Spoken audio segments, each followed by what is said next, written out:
Good evening. It is Nick Cameron with Glacially Musical here doing an unboxing video for our latest vinyl review. Today we are reviewing Lords of the Trident, their latest album. Hopefully you recall Lords of the Trident from all the several columns they have been quite willing to answer for us and take care of our silliness. But before we get going, I have been thinking about this all day and it is time for a beer. Into the beer fridge we go. This is what I bought this evening. I was looking for Nutcracker Ale or a Schlafly Irish Stout, but we ended up with an oak-aged Boulevard Brewing Snow and Tell. It's an oak-aged Scotch Ale. And in a rare event, it's going into the Boulevard glass. There's my standard pour.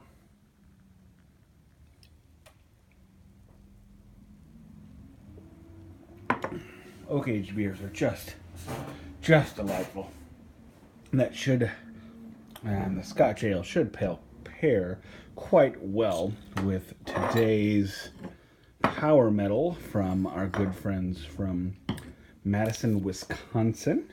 So a nice warming ale ought to do the trick on this one. Let's get a look on the inside. Name of the album is Shadows from the Past. The vinyl edition of this album came out back in August, I believe, and the vinyl edition just dropped back in November. They were cool enough to shoot me over a copy so I can show all you guys what we're looking at on the inside of this one here.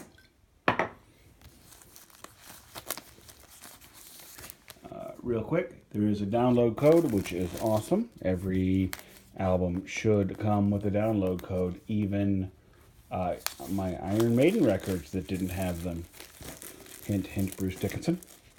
And my Bruce Dickinson record didn't come with one either, so that would be nice. Metallica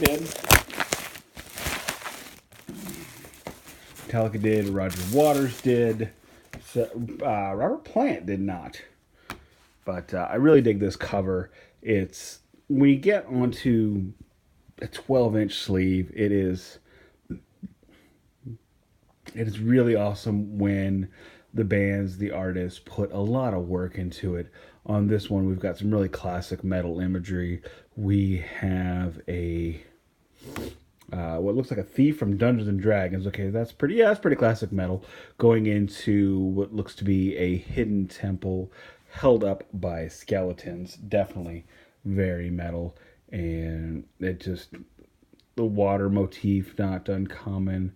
Little Indiana Jonesy, little Dungeons and Dragonsy, really cool. It is a double album, and it does have a gatefold cover, which is cool. We've got a large picture here. We've got what looks to be an undead devil. Not sure which Monster Manual or Monsters Compendium or which edition of Dungeons & Dragons that comes from.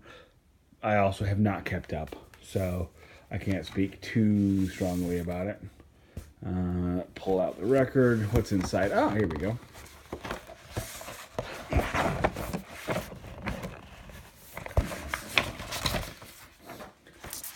On the inside, we do have the lyrics. Nice. And Kickstarter and Patreon thanks. That's nice. And is there anything else in there?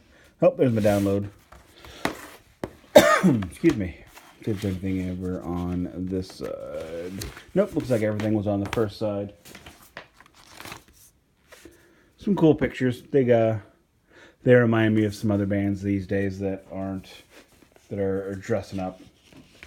Bitforce comes to mind. I'll never forget Bitforce. And the record itself, it's good.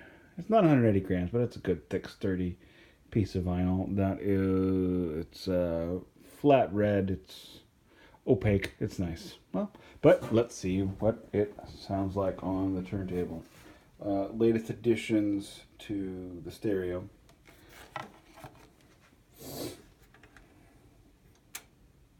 For the record, I do not own Dragon Caesar there. That is my daughter's.